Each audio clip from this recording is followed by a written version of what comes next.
അനുഷ്ക,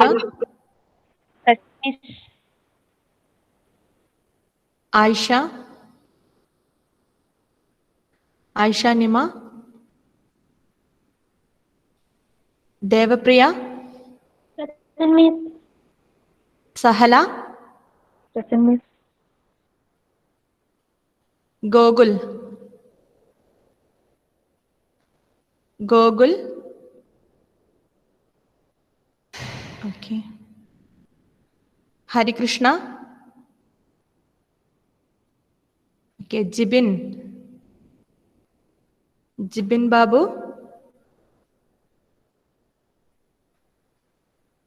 കിഷൻ, കിഷൻ മനോജ്,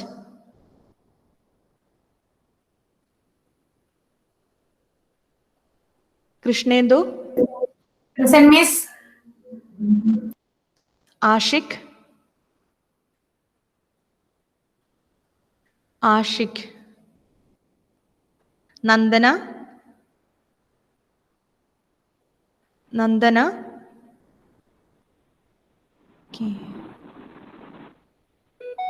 പൂജ, പ്രത്യക്ഷ,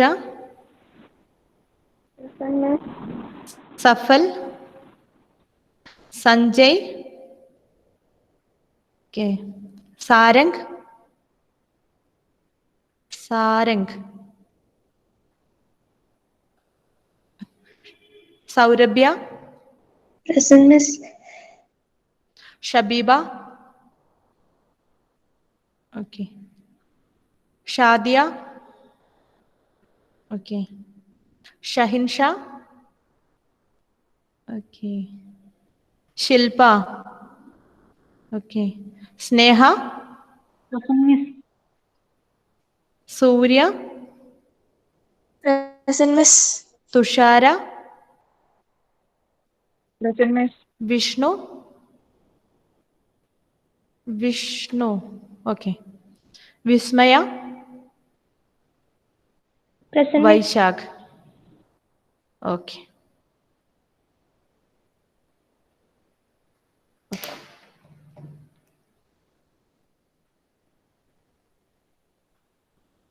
okay.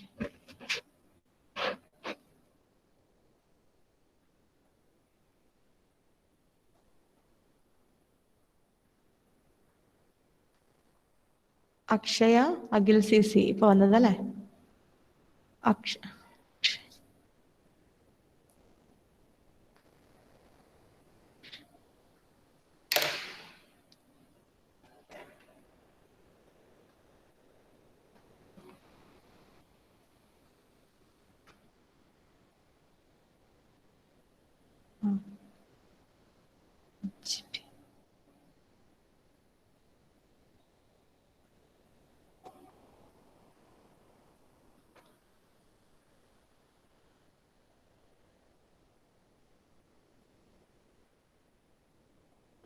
Okay, അപ്പൊ നമ്മൾ കഴിഞ്ഞ ദിവസം പഠിച്ചിട്ടുണ്ടായിരുന്നത് ഫ്യൂവൽ സെൽസിനായിരുന്നു. ഫ്യൂവൽ സെൽ എന്താണെന്നുള്ളതാണ് പഠിച്ചത് അല്ലെ? ടൈപ്സ് ഓഫ് ഫ്യൂവൽ സെൽ ഒക്കെ പറഞ്ഞു. അപ്പൊ എന്തൊക്കെയാ ഫ്യൂവൽ സെല്ലിനെ കുറിച്ച് പറഞ്ഞത്? പറഞ്ഞേ. ഷാദിയ, ഷാദിയ, ഷാദിയ, ഓക്കെ, അൺമ്യൂട്ട് ചെയ്യാൻ പറ്റില്ലേ?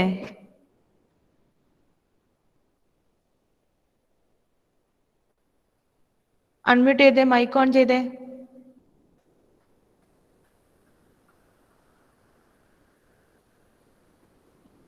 മൈക്ക് ഓൺ ചെയ്.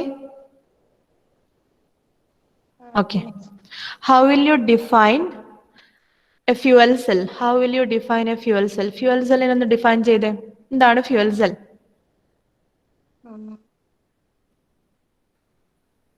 Fuel cells are electrochemical cells. It consists of two electrodes. Okay. And an electrolyte which converts chemical energy to electrical energy. Okay. അപ്പൊ നമുക്ക് സിമ്പിൾ ആയിട്ട് എങ്ങനെ ഫ്യൂവൽ സെല്ലിനെ ഡിഫൈൻ ചെയ്യാൻ പറ്റുന്നത്? Fuel cell is A device which convert chemical energy into electrical energy അല്ലെ? Simple ആയിട്ട് അങ്ങനെ പറയാം. പിന്നെ നമുക്ക് അതിന്റെ ഇലക്ട്രോഡ്സ് ഉണ്ട്, ഇലക്ട്രോലൈറ്റ്സ് ഉണ്ട് എന്നൊക്കെ പറയാം. ഓക്കെ, അപ്പൊ സിമ്പിൾ ആയിട്ട് നമുക്ക് എങ്ങനെയാ പറയാൻ പറ്റുക? Fuel cell is A device which convert electrical energy into chemical energy into electrical energy. Okay. Then Krishnendu, Yes. What are the types of fuel cells?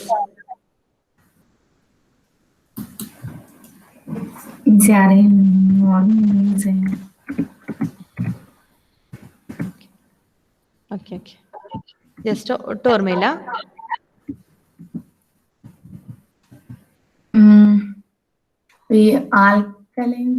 Alkaline fuel cell. Okay, alkaline fuel cell. പിന്നെ alkaline fuel സെല്ലിൽ എങ്ങനെയാണ് അതിനെ classification ചെയ്തിരിക്കുന്നത്? എന്തിന്റെ ബേസിലായിരുന്നു? എന്തിന്റെ ബേസിലാണ് അതിനെ classify ചെയ്തിരിക്കുന്നത്? ഫ്യൂൽ സെൽസിനെ എന്തിന്റെ ബേസിലാണ് ക്ലാസിഫൈ ചെയ്തിരിക്കുന്നത്? based on the electrolyte used, അല്ലെ? അതിൽ യൂസ് ചെയ്തിരിക്കുന്ന ഇലക്ട്രോലൈറ്റ് ഏതാണോ അതിന്റെ ബേസിലാണ് നമുക്ക് ഫ്യൂവൽ സെല്ലിനെ ക്ലാസിഫൈ ചെയ്തിട്ടുള്ളത്. ഒരു ഫ്യൂവൽ സെൽ എടുത്തിട്ടുണ്ടെങ്കിൽ അതിൽ ഏത് ടൈപ്പ് ഇലക്ട്രോലൈറ്റ് ആണോ യൂസ് ചെയ്യുന്നത് അതിന്റെ ബേസിലായിരിക്കും ഓരോ ഇലക്ട്രോലൈറ്റിനെ എന്ത് ചെയ്യുക, ക്ലാസിഫൈ ചെയ്തിട്ടുള്ളത്. ഓക്കെ, അങ്ങനെ 5 different types of fuel cells are there. First one, alkaline fuel cell, molten carbonate fuel cell, phosphoric acid fuel cell. Okay, mute ചെയ്തോളൂ. Okay. Phosphoric acid fuel cell, proton exchange membrane fuel cell and solid oxide fuel cells. അല്ല, ഇപ്പൊ പേര് കേൾക്കുമ്പോൾ തന്നെ first alkaline fuel cell എന്ന് പറയുന്നത് alkaline ആയിരിക്കും ഉപയോഗിച്ചിട്ടുണ്ടാവുക. Electrolyte ആയിട്ട് യൂസ് ചെയ്തിട്ടുള്ളത് ആൽക്കലൈൻ ആയിരിക്കും. ആൽക്കലൈൻ എന്ന് പറയുന്നത് ഹൈഡ്രോക്സൈഡ്, അല്ലെ? പൊട്ടാസ്യം ഹൈഡ്രോക്സൈഡ് ആണ് അവിടെ ആൽക്കലൈൻ ഈ ഒരു ഫ്യൂൽ സെല്ലില് ഇലക്ട്രോലൈറ്റ് ആയിട്ട് യൂസ് ചെയ്തിട്ടുള്ളത്. Then second one, molten carbonate fuel സെല്ലിൽ ഏതാ യൂസ് ചെയ്തിട്ടുള്ളത്? കാർബണേറ്റ് എന്ന് പറയുമ്പോൾ സോഡിയം കാർബണേറ്റ് അല്ലെങ്കിൽ മഗ്നീഷ്യം കാർബണേറ്റ് ആണ് മോൾട്ടൻ കാർബണേറ്റ് ഫ്യൂൽ സെല്ലിൽ, അല്ലെ? കാർബണേറ്റ് എന്ന് പറയുമ്പോഴേക്കും നമുക്ക് അതിൽ എവിടെ എന്താ യൂസ് ചെയ്തിട്ടുള്ളതെന്ന് പറയാം. പിന്നെ സോഡിയം കാർബണേറ്റ് അല്ലെങ്കിൽ മഗ്നീഷ്യം കാർബണേറ്റ് ആണ് ഇലക്ട്രോലൈറ്റ് ആയിട്ട് അവിടെ യൂസ് ചെയ്തിട്ടുള്ളത്. ദെൻ ഫോസ്ഫോറിക് ആസിഡ് ഫ്യൂൽ സെല്ലിൽ ഫോസ്ഫോറിക് ആസിഡ് ആണ് ഇലക്ട്രോലൈറ്റ് ആയിട്ട് യൂസ് ചെയ്തിട്ടുള്ളത്. Then proton exchange membrane fuel cell. ആ മെംബ്രെയിൻ എന്ന് പറയുമ്പോഴേക്കും നമുക്ക് ഓർക്കാം അവിടെ ഒരു പോളിമർ ഇലക്ട്രോലൈറ്റ് ആണ് യൂസ് ചെയ്തത്. അതൊരു പെർമിയബിൾ ഷീറ്റ് ആണ് അവിടെ ഒരു ഇലക്ട്രോലൈറ്റ് ആയിട്ട് ആക്ട് ചെയ്യുന്നത്. ഒരു ഇലക്ട്രോലൈറ്റ് ആയിട്ട് യൂസ് ചെയ്യുന്നത് ഒരു പോളിമർ ഇലക്ട്രോലൈറ്റ് ആണ്. അതായത് ഒരു പെർമിയബിൾ ഷീറ്റ്. അതെങ്ങനെയായിരിക്കും? ഫ്ലെക്സിബിൾ ആയിട്ടുള്ള ഒരു ഇലക്ട്രോലൈറ്റ് ആണ്. ഈ പെർമിയബിൾ മെംബ്രെയിൻ എന്ന് പറയുന്നത് ഒരു ഫ്ലെക്സിബിൾ ആയിട്ടുള്ള ഒരു പെർമിയബിൾ ഷീറ്റ് ആണ്, which is flexible and does not leak or crack. അതുകൊണ്ട് തന്നെ എന്തില്ല, ക്രാക്ക് ചെയ്യാനോ ലീക്ക് ചെയ്യാനുള്ള ചാൻസ് ഉണ്ടാവില്ല.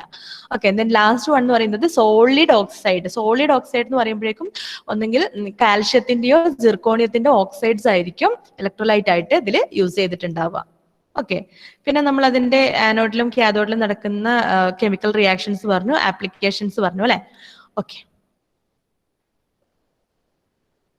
ദെൻ നെക്സ്റ്റ് നമ്മൾ പഠിക്കാൻ പോകുന്നത് വിൻഡ് എനർജിയാണ്. Wind energy. ഓക്കെ, നിങ്ങൾ ചെറിയ ക്ലാസ്സിലൊക്കെ പഠിച്ചത് നമ്മൾ പറഞ്ഞിട്ടുണ്ടായിരുന്നു, അല്ലെ? വിൻഡ് എനർജി ഇങ്ങനെയാ വിൻഡ് ഫോം ചെയ്യാന്നുള്ളതൊക്കെ പറഞ്ഞിട്ടുണ്ടായിരുന്നു. ഇങ്ങനെയാ വിൻഡ് ഫോം ചെയ്യാ? വിൻഡ് എന്ന് പറയുന്നത് സോളാർ എനർജിയിൽ നിന്നാണ് ഫോം ചെയ്യുന്നത്, അല്ലെ? എന്തുകൊണ്ടാ? സണ്ണിൽ നിന്ന് വരുന്ന ഹീറ്റ് റേഡിയേഷൻസ് നമ്മുടെ എർത്തിന്റെ സർഫസിലുള്ള എയറിനെ ഹീറ്റപ്പ് ചെയ്യും. ആ ഹീറ്റപ്പ് ചെയ്യുന്ന വാം എയർ എന്ത് ചെയ്യും? വാം എയർ ലെസ് ഡെൻസർ ആയി മാറുകയും അവിടുന്ന് അത് റൈസ് അപ്പ് ചെയ്യും, അല്ലെ? അതിന്റെ ഭാഗമായിട്ട് ആ ലെസ് ഡെൻസർ ആയി മാറും. പ്രഷർ അവിടെ കുറയുമ്പോഴേക്കും അവിടെ എന്ത് ചെയ്യും? ആ വാം എയർ മുകളിലേക്ക് റൈസ് അപ്പ് ചെയ്യും ആ ഒരു സ്ഥലത്ത്. അപ്പൊ അവിടെ ആ ഒരു റീജിയനിൽ, ആ ഒരു പ്ലേസിൽ പ്രഷർ കുറവായിരിക്കും ഉണ്ടാവുക. ഓക്കെ, അപ്പൊ നമ്മുടെ പോളാർ റീജിയനിലും ഇക്വറ്റോറിയൽ റീജിയനും തമ്മിലുള്ള ഡിഫറൻസ് എന്താ, അല്ലെ? പോളാർ റീജിയനും ഇക്വറ്റോറിയൽ റീജിയനും അറിയാലോ. പോളാർ എന്ന് പറയുന്നത് നമ്മുടെ ഒരു ഗ്ലോബിന്റെ ഏറ്റവും രണ്ടറ്റത്തെയാണ് നമ്മൾ പോളാർ റീജിയൻസ് എന്ന് പറയുന്നത്. ഇക്വറ്റോറിയൽ മീൻസ് ആ സെന്ററിൽ വരുന്നത്. അപ്പൊ സണ്ണിൽ നിന്ന് വരുന്ന റേഡിയേഷൻസ് കൂടുതലായിട്ടും ആക്ട് ചെയ്യുക, കൂടുതലായിട്ടും അതിന്റെ എഫക്ട് കിട്ടുക എവിടെയായിരിക്കും? ഇക്വറ്റോറിയൽ റീജിയനിലായിരിക്കും കൂടുതലായിട്ടും അതിന്റെ എഫക്ട് കിട്ടുക. പോളാർ റീജിയൻസിൽ കുറവായിരിക്കും അതിന്റെ ഹീറ്റ് എന്ന് പറയുന്നത് വളരെ കുറവായിരിക്കും, അല്ലെ? അപ്പൊ അതുകൊണ്ടാണ് പോളാർ റീജിയനിലൊക്കെ ഭയങ്കരമായിട്ട് തണുപ്പ് അനുഭവപ്പെടുന്നത്. എന്തുകൊണ്ടാണ്? സണ്ണിൽ നിന്ന് വരുന്ന റേഡിയേഷൻസ് കൂടുതലായിട്ടും എഫക്ട് ചെയ്യുന്നത് ഇക്വറ്റോറിയൽ റീജിയനിലാണ്. പോളാർ റീജിയനിൽ ഡയറക്റ്റ് ആയിട്ട് അത് എന്ത് ചെയ്യുന്നില്ല, അത് ഹീറ്റ് ചെയ്യുന്നില്ല.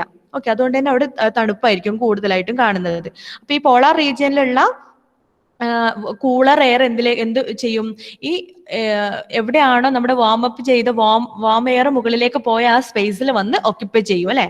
അവിടെ ആ കൂൾ എയറിന് ഭയങ്കര പ്രഷർ ആയിരിക്കും, ഹൈ പ്രഷർ ഉള്ള ഈ കൂൾ എയർ നമ്മുടെ വാം എയർ റൈസപ്പ് ചെയ്ത് ആ ഒരു സ്പേസിലേക്ക് വന്ന് ഓക്യുപ്പൈ ചെയ്യും. അപ്പൊ അങ്ങനെ ഒരു മോഷൻ ഓഫ് എയർ ഉണ്ടാവും, അവിടെ ഒരു മോഷൻ ഉണ്ടാവും, എയറിന്റെ ഒരു മോഷൻ ഉണ്ടാവും. ആ ഒരു മോഷനെയാണ് നമ്മൾ വിൻഡ് എന്ന് പറയുന്നത്. Okay, wind is a form of solar energy. Wind is caused by huge convection current in the Earth's atmosphere, driven by heat energy from the sun. This means as long as the sun shines, there will be wind. അപ്പോൾ എത്രത്തോളം കാലം നമ്മുടെ sun നിലനിൽക്കുന്നു, എത്രത്തോളം കാലം ഷൈൻ ചെയ്യുന്നു, എത്രത്തോളം കാലം നമുക്ക് എന്തും ഉണ്ടാകും, വിൻഡും ഉണ്ടാകും. Okay, winds are caused by the uneven heating of the atmosphere by the sun, the irregularities of this earth's surface and rotation of the earth. Wind flow patterns are modified by the Earth's terrain, bodies of water, and vegetative cover. This wind flow or motion energy, when harvested by modern wind turbines, can be used to generate electricity. അപ്പം ഈ ഒരു wind flow നമുക്ക് കിട്ടുന്ന ഈ ഒരു wind flow നമുക്ക് modern energy, അതായത് ഈ ഒരു മോഷൻ ഓഫ് എനർജിനെ നമുക്ക് എന്തായിട്ട് കൺവേർട്ട് ചെയ്യാന്നാ പറയുന്നത്, ഇലക്ട്രിസിറ്റി ജനറേറ്റ് ചെയ്യാനായിട്ട് നമുക്ക് യൂസ് ചെയ്യാന്ന. അത് വിൻഡ് ടർബൈൻ ഉപയോഗിച്ചിട്ട് അല്ലെ, വിൻഡ് മില്ല്, വിൻഡ് ടർബൈൻ എന്നൊക്കെ പറയുന്ന ഡിവൈസ് അറിയാലോ, അതൊക്കെ യൂസ് ചെയ്തിട്ട് നമുക്ക് ഈ ഒരു വിൻഡ് എനർജിയിൽ നമുക്ക് എന്താക്കി മാറ്റാം, നമുക്ക് ഇലക്ട്രിസിറ്റി ജനറേറ്റ് ചെയ്യാനായിട്ട് പറ്റും. ഓക്കെ, ഈ ഒരു വിൻഡ് എനർജിയിൽ നിന്ന് നമുക്ക് ഇലക്ട്രിസിറ്റി ജനറേറ്റ് ചെയ്യാനായിട്ട് പറ്റും. ഓക്കെ,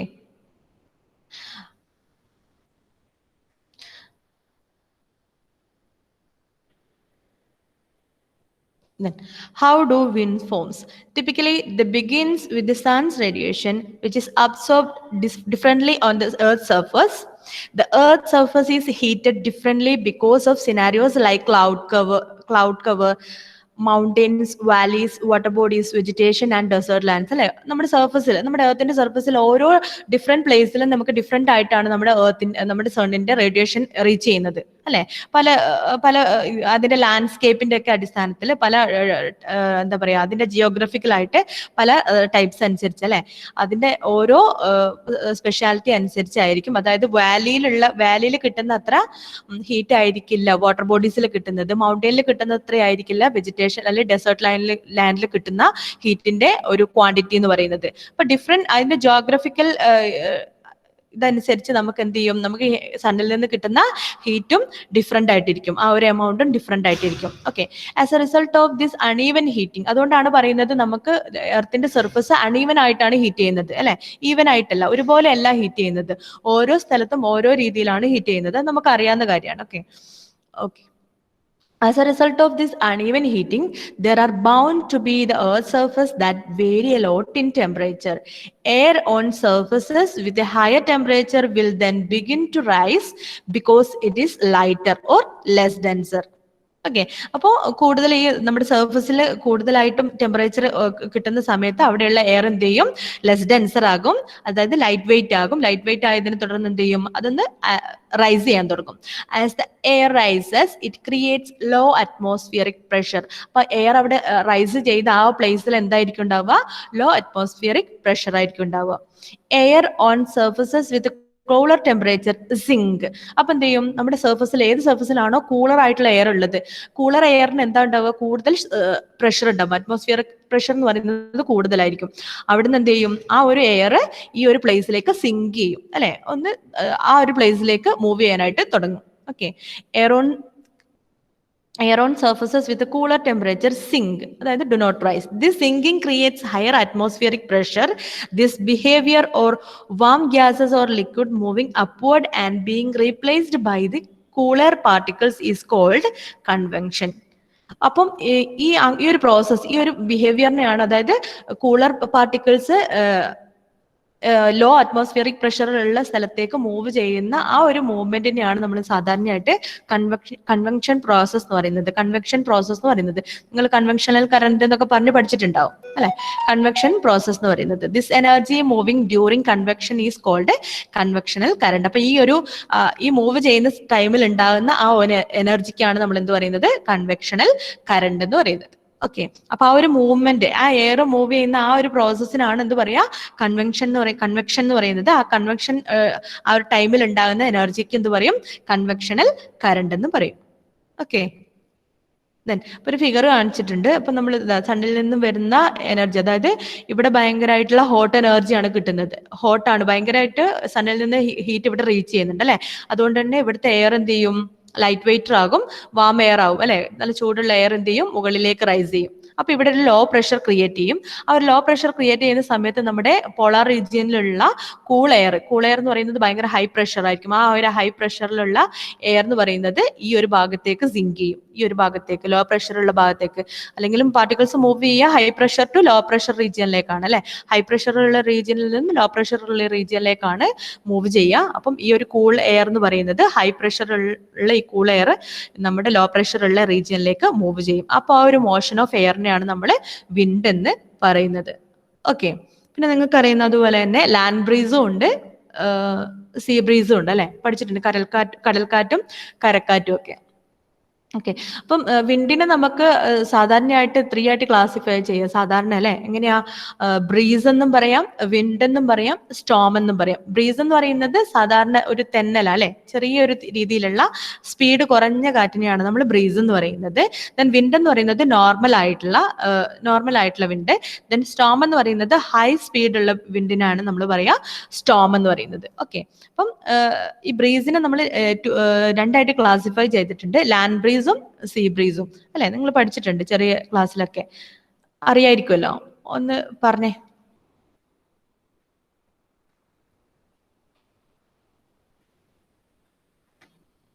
ഓക്കെ, തുഷാര പറഞ്ഞു.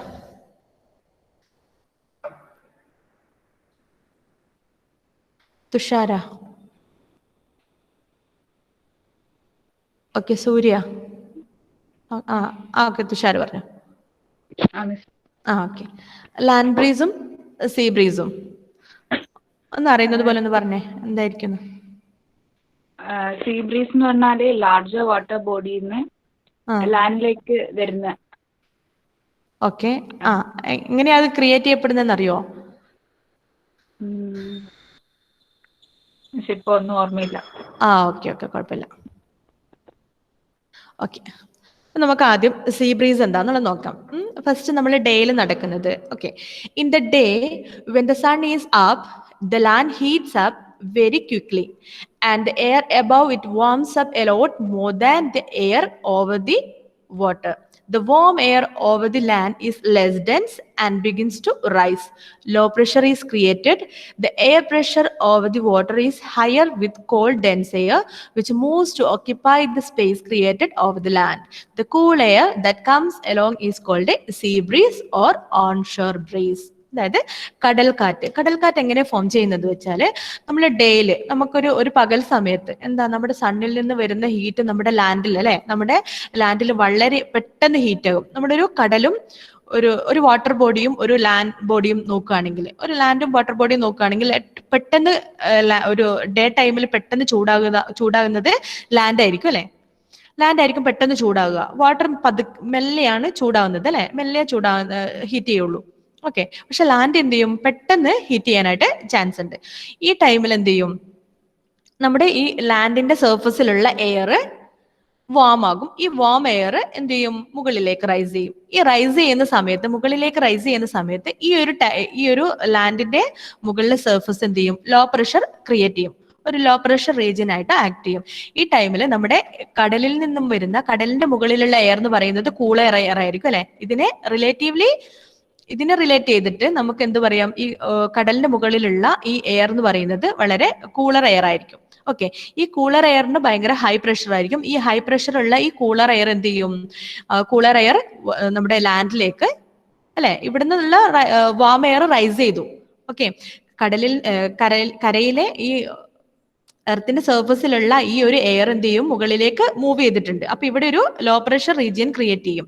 ഓക്കെ. അപ്പം ഈ ഒരു ടൈമിൽ നമ്മുടെ കടലിന്റെ മുകളിലുള്ള വാട്ടർ ബോഡീസിന് മുകളിലുള്ള എയർ എന്ന് പറയുന്നത് കൂളർ എയർ ആയിരിക്കും വിത്ത് ഹൈ പ്രഷർ. ഈ ഹൈ പ്രഷറിലുള്ള ഈ എയർ എന്ന് പറയുന്നത് എങ്ങോട്ടേക്ക് മൂവ് ചെയ്യും, കടലിൽ നിന്നും കരയിലേക്ക് മൂവ് ചെയ്യും. അപ്പൊ നമുക്കൊരു തണുത്തൊരു കാറ്റ് ഇങ്ങ് കരയിലേക്ക് വീശുന്നത് പോലെ അനുഭവപ്പെടും.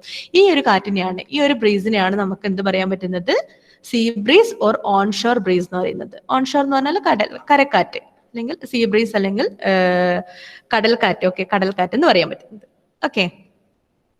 മനസ്സിലായോ? എങ്ങനെ ഫോം ചെയ്യുന്നത് മനസ്സിലായോ?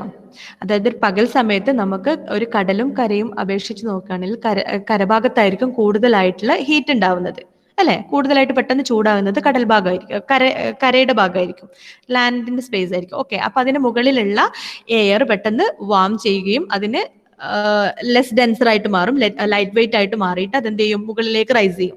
ഈ ഒരു ടൈമിൽ ഈ ഒരു പ്ലേസ് അത് റൈസ് ചെയ്ത ഈ ഒരു പ്ലേസ് എന്ന് പറയുന്നത് ഓക്യുപ്പൈ ചെയ്യാൻ വേണ്ടിയിട്ട് നമ്മുടെ കടലിന്റെ മുകളിലുള്ള ഈ ഒരു എയർ, കൂളർ എയർ എങ്ങോട്ടേക്ക് ഓക്യുപ്പൈ ചെയ്യും, ഈ ഒരു ഭാഗത്തേക്ക് മൂവ് ചെയ്യും, അല്ലെ? ഈ ലോ പ്രഷർ ഉള്ള ഈ ഒരു ഭാഗത്തേക്ക് മൂവ് ചെയ്യും, അതായത് കരയുടെ ഭാഗത്തേക്ക് മൂവ് ചെയ്യും, കടലിൽ നിന്നും കരയിലേക്ക് മൂവ് ചെയ്യും.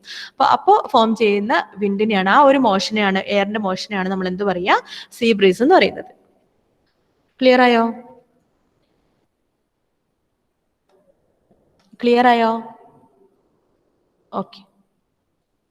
ഇനി നമുക്ക് അതുപോലെ തന്നെ നൈറ്റിൽ, in the night the reverse happens. ഇതിന്റെ നേരെ ഓപ്പോസിറ്റ് ആണ് നമുക്ക് രാത്രിയിൽ ഉണ്ടാവുന്നത്, അല്ലെ? രാത്രിയിൽ ഇതിന്റെ നേരെ ഓപ്പോസിറ്റ് ഉണ്ടാവുന്നത്. എന്ത് ചെയ്യും, ഈ ചൂടായ ലാൻഡ് പെട്ടെന്ന് എന്ത് ചെയ്യും, ഈ ഹീറ്റ് ഒക്കെ പെട്ടെന്ന്, അല്ലെ, അത് പെട്ടെന്ന് തണുക്കാനായിട്ട് ചാൻസ് ഉണ്ട്. പെട്ടെന്ന് തണുക്കുന്നത് ലാൻഡും, മെല്ലെ മാത്രമേ എന്ത് തണുക്കുള്ളൂ, നമ്മുടെ വാട്ടർ ബോഡീസ് മെല്ലെ മാത്രമേ അതിലെ ഹീറ്റ് പുറത്തേക്ക് കളയുള്ളൂ, അല്ലെ? മെല്ലെ മാത്രമേ വാട്ടർ ബോഡീസ് തണുക്കുള്ളൂ. പക്ഷെ നമ്മുടെ കരഭാഗം, ലാൻഡ് സ്പേസ് എന്ത് ചെയ്യും, പെട്ടെന്ന് തന്നെ അതിന്റെ ഹീറ്റ് പോകാനുള്ള ചാൻസ് ഉണ്ട്. അപ്പൊ പെട്ടെന്ന് കൂളർ റീജിയൻ ആയിട്ട് മാറുന്നത് കരഭാഗവും, നൈറ്റിലാണേ. നൈറ്റിൽ പെട്ടെന്ന് കൂളർ ആയിട്ട് മാറുന്നത് കരഭാഗവും, കൂടുതൽ ഹോട്ടായിട്ട് മാറുന്നത് ഏതായിരിക്കും, നമ്മുടെ കടൽ ഭാഗമായിരിക്കും. ഓക്കെ, അപ്പം ഇവിടെ നമുക്ക് ഈ ഒരു നൈറ്റിൽ നമുക്ക് ഈ ഒരു കടലിന്റെ മുകളിലുള്ള ഈ ഒരു സർഫസിലുള്ള എയർ കൂടുതൽ വാം എയർ ആയിട്ട് മാറും. ഈ വാം എയർ എന്ത് ചെയ്യും, മുകളിലേക്ക് റൈസ് ചെയ്യും. ഈ ടൈമിൽ നമ്മുടെ കരയുടെ മുകളിലുള്ള എയർ എന്ന് പറയുന്നത് എന്തായിരിക്കും, കുറച്ച് കൂളർ എയർ ആയിരിക്കും. ഓക്കെ, ഇതിനെ അപേക്ഷിച്ച് കുറച്ച് കൂളർ എയർ ആയിരിക്കും. അപ്പൊ അതിന് തന്നെ ഹൈ പ്രഷർ ഉണ്ടാകും. ഈ ഹൈ പ്രഷർ ഉള്ള എയർ എന്ത് ചെയ്യും, ഈ വാം എയർ മുകളിലേക്ക് റൈസ് ചെയ്തതിന്റെ ഭാഗമായിട്ട്, കടലിന്റെ മുകളിലുള്ള വാം എയർ മുകളിലേക്ക് റൈസ് ചെയ്തതിന്റെ ഭാഗമായിട്ട് ഈ കരഭാഗത്തിന് മുകളിലുള്ള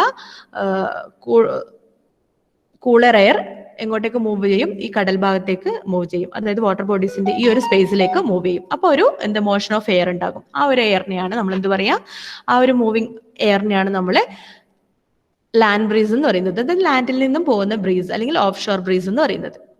ഓക്കെ, നേരെ ഓപ്പോസിറ്റ്. ഡേയിൽ എന്താണ് നടക്കുന്നത് അതിന്റെ നേരെ ഓപ്പോസിറ്റ് ആയിരിക്കും നൈറ്റിൽ നടക്കുന്നത്. ഓക്കെ, ക്ലിയർ ആണല്ലോ? ക്ലിയർ ആണോ?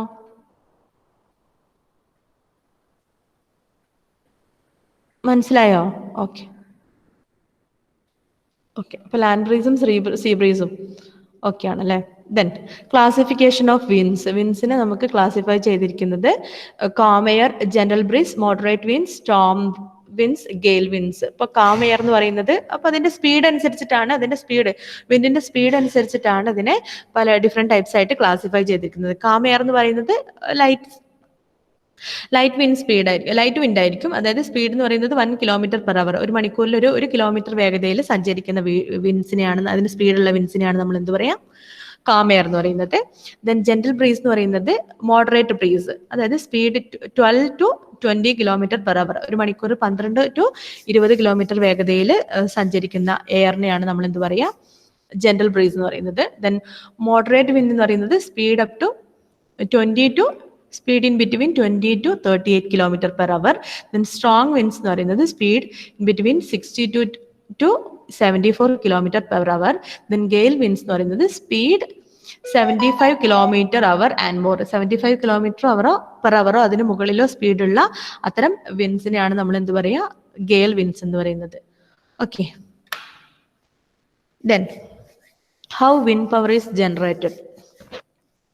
The terms wind energy or wind power describe the process by which the wind is used to generate mechanical power or electricity. ഇപ്പൊ വിൻഡ് പവർ എന്ന് പറയുന്നത് എന്താ, നമുക്കൊരു വിൻഡ് ഉപയോഗിച്ച് നമുക്കൊരു മെക്കാനിക്കൽ എനർജിയോ അല്ലെങ്കിൽ ഇലക്ട്രിക്കൽ എനർജിയോ ജനറേറ്റ് ചെയ്യാൻ പറ്റുന്ന അത്തരം എനർജി അല്ലെങ്കിൽ അത്തരം പവറിനെയാണ് നമ്മൾ എന്ത് പറയാ, വിൻഡ് എനർജി അല്ലെങ്കിൽ വിൻഡ് പവർ എന്ന് പറയുന്നത്. Wind turbines convert the kinetic energy in the wind into mechanical power, അല്ലെ? വിൻഡ് ടർബൈൻസ് എന്ന് പറയുന്നത് which is a device used to convert the kinetic energy of the wind into mechanical energy or electrical energy. Wind turbines എന്ന് പറയുന്നത്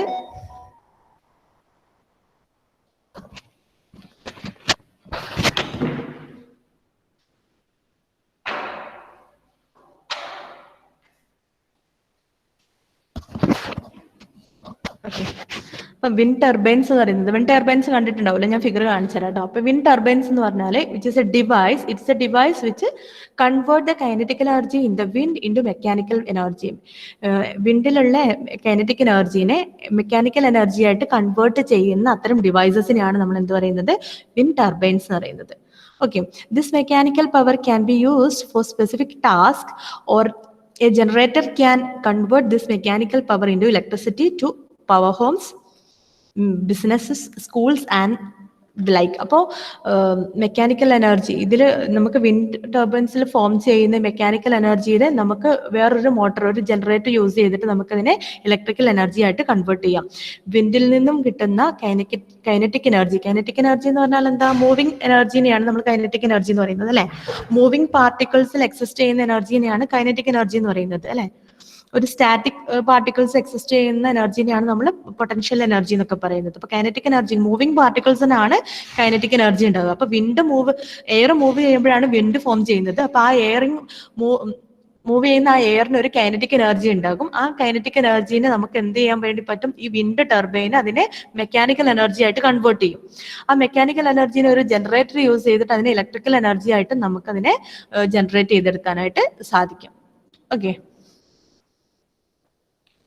Okay, wind power has been used as long as human have put sails into the wind. അപ്പം നമ്മൾ പണ്ടുകാലം മുതലേ ഈ വിൻഡ്സിന്റെ power നമ്മൾ use ചെയ്തിട്ടുണ്ടായിരുന്നു അല്ലെ. പണ്ട് പായക്കപ്പൽ എന്നൊക്കെ പറയുന്നത് സെയിൽ ബോട്ട് അല്ലെ, സെയിൽ ബോട്ട് അറിയില്ലോ. അപ്പൊ അതിലൊക്കെ ഈ വിൻഡിന്റെ ഈ ഒരു കൈനറ്റിക് എനർജി യൂസ് ചെയ്തിട്ടായിരുന്നു അതൊക്കെ മൂവ് ചെയ്തിട്ടുണ്ടായിരുന്നത് അല്ലെ. For more than 2 millennia wind powered machines have ground, gained and pumped water. അപ്പൊ പണ്ട് മുതലേ ഈ വിൻഡ് എനർജി യൂസ് ചെയ്തിട്ട് വാട്ടർ പമ്പ് ചെയ്യാനായിട്ടൊക്കെ ഇത് യൂസ് ചെയ്തിട്ടുണ്ടായിരുന്നു. The first windmill used for the production of electricity was built in Scotland in July 1887 by Professor James Blyth of Anderson College, Glasgow. Blyth's 10-meter high cloth-sailed wind turbines was installed in the garden of his holiday cottage at Marykirk in Kincardineshire and was used to charge accumulators developed by the Frenchman Camille Alphonse Ferret. Okay, അപ്പൊ അത് എന്ന് പറയുന്നത് പണ്ട് സ്കോട്ട്ലാൻഡുകാരനായ ഒരു professor James ബ്ലിത്ത് 1887 അദ്ദേഹത്തിന്റെ ഒരു 10 meter high ഉള്ള ഒരു ക്ലോത്ത് സെയിൽഡ് വിൻഡ് ടർബൈൻ ഉണ്ടായിരുന്നു. അപ്പൊ അദ്ദേഹത്തിന്റെ ഹോളിഡേ കോട്ടേജ് അതിൽ ലൈറ്റ് ചെയ്യാനായിട്ട് ആ ഒരു വിൻഡ് ടർബൈൻ യൂസ് ചെയ്തിട്ടുണ്ടായിരുന്നു. പക്ഷെ അദ്ദേഹത്തിന്റെ ഒരു ക്യാമിലെ അൽഫോൻസെ ഫെർ എന്ന് പറയുന്ന അദ്ദേഹത്തിന്റെ ഓണറോട് അത് അദ്ദേഹം ആ ഒരു സിറ്റി മുഴുവൻ പ്രകാശഭരിതമാക്കി തരാന്ന് പറഞ്ഞിട്ടുണ്ടായിരുന്നു ഈ ഒരു ഇത് വെച്ചിട്ട്. പക്ഷെ എന്ത് ചെയ്തു, ഈ അൽഫോൻസ എന്ന് പറയുന്ന ഇദ്ദേഹം ഈ നമ്മുടെ ജെയിംസ് ബ്ലിത്തിന്റെ ഈ ഒരു ഓഫർ നിരാകരിക്കുകയാണ് ഉണ്ടായത്.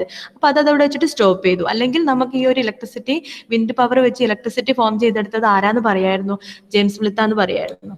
ഓക്കെ, പക്ഷെ നമുക്ക് 1888 ചാൾസ് ബ്രഷ് ആണ് വിൻഡ് മില്ല് യൂസ് ചെയ്തിട്ട് ഇലക്ട്രിസിറ്റി ആദ്യമായിട്ട് ജനറേറ്റ് ചെയ്തെടുത്തിട്ടുള്ളത്. ഓക്കെ, ചാൾസ് ബ്രഷിന്റെ വിൻഡ് മില്ല് കൊണ്ടാണ് 1888 ഇലക്ട്രിസിറ്റി ജനറേറ്റ് ചെയ്തെടുത്തിട്ടുള്ളത്. ഓക്കെ, അപ്പൊ അതിന്റെ ഒരു ഹിസ്റ്ററി ജസ്റ്റ് ഒന്ന് പറഞ്ഞു എന്നേ ഉള്ളൂ കേട്ടോ.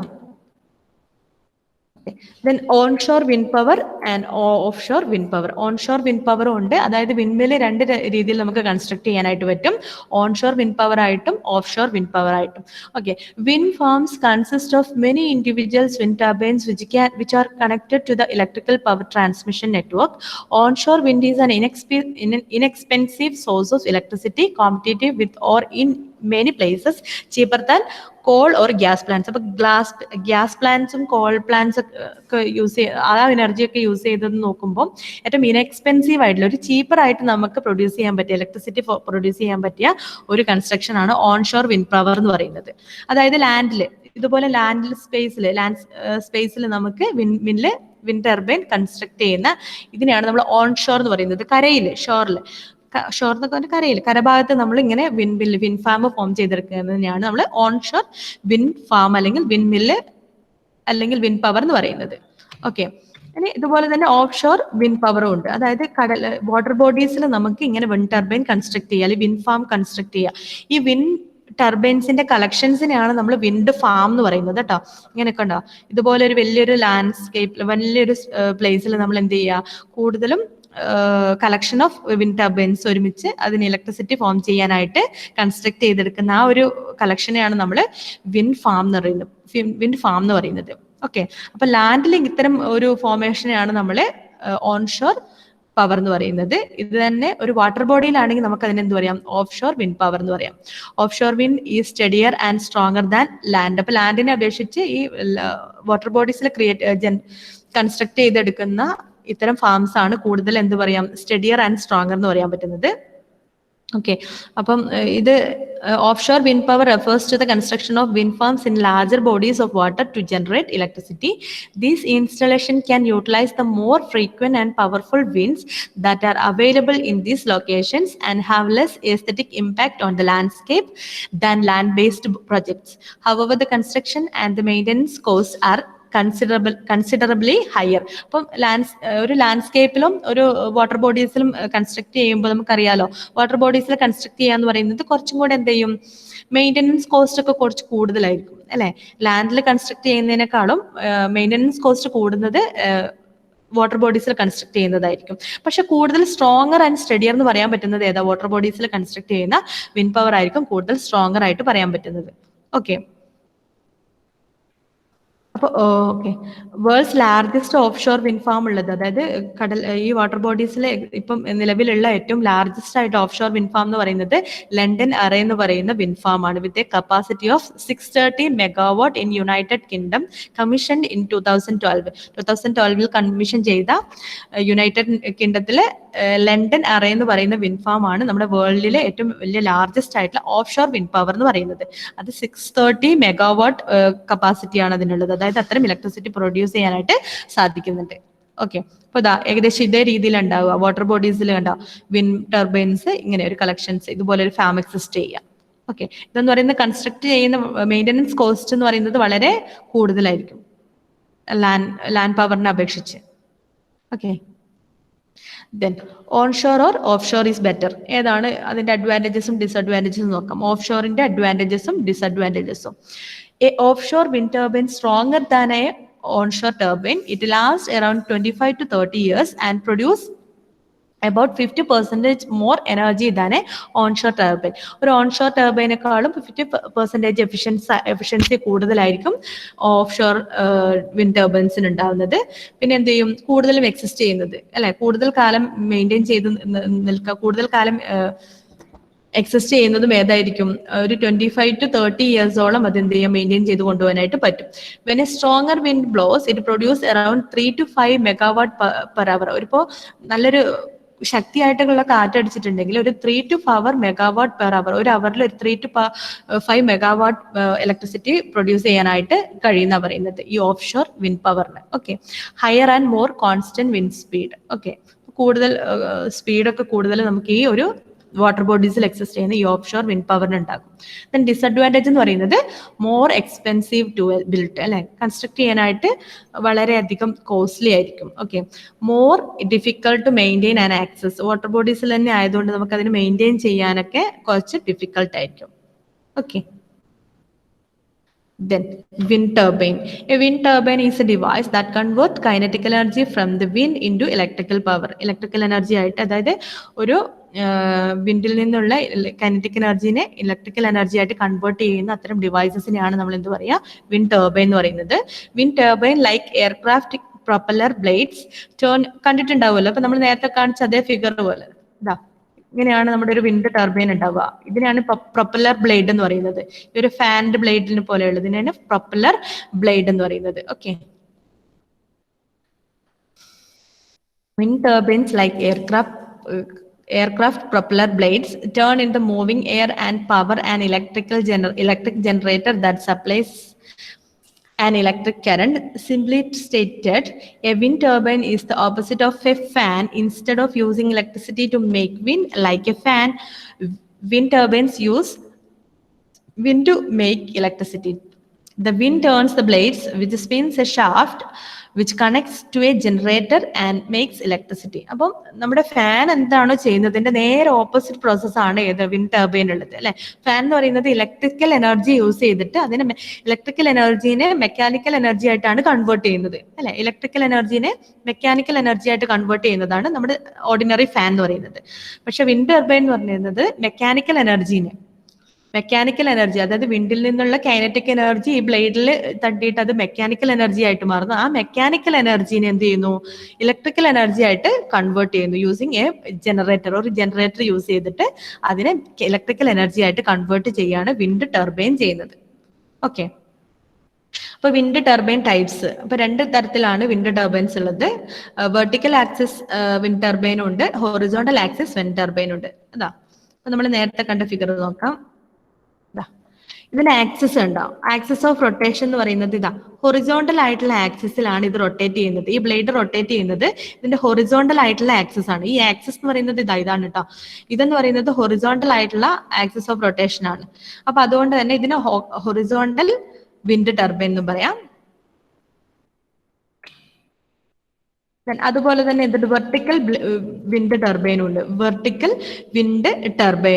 വെർട്ടിക്കൽ എന്ന് പറയുന്നത് ഏകദേശം ഇതിലെ ഫിഗർ